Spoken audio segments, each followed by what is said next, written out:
Forward loops are what I call one of the easiest moves of windsurfing, because basically all it takes is a little bit of guts, and I can get people that want to do it bad enough forward looping in 2 hours. Three most important forward loop tricks are: one, sliding your hand further back on the boom; two, tucking your head and looking back towards the beach; three, pulling really hard with your backhand and your back leg, which will get you rotated around. The biggest no-no in a forward loop is to go up and look at the water and kind of think about it. There's no halfway. If you're not ready to go and commit, don't bother. You got to be 100% confident. As soon as you hold back just a little bit, you're not going to get that rotation right, and that's when you're going to hurt yourself. So you just got to sort of listen to some System of a Down or Metallica or something, psych yourself up, go and do it. The board really helps out by, when you put weight on those toes, you're basically getting the board, the windward edge of the board up so that the wind blows under it and pushes you forward.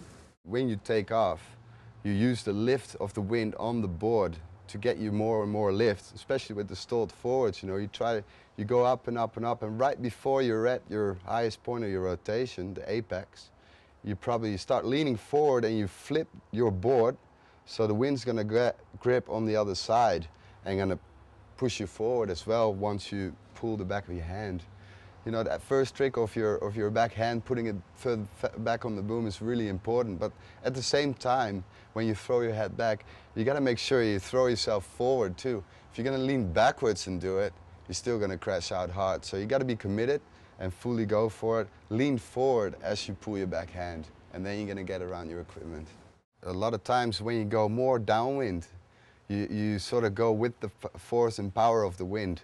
If you go too much into the wind, generally with doing forwards, you're going too far end over end. And then comes the moment where you're already used to doing forwards at this stage. You're not going to try double loops when you don't know the forward yet, the single one, I hope. But so you know how to do that first forward, and you know what happens, when you pull your backhand too much, you're going to oversheet, you're going to over-rotate. So this is what the double forward you got to do. You got to be super confident. You're going to fully over-rotate this one forward, and you're just going to have to mentally know how high you're up in the air when you're going into your second rotation, so you know approximately where and when you're going to land.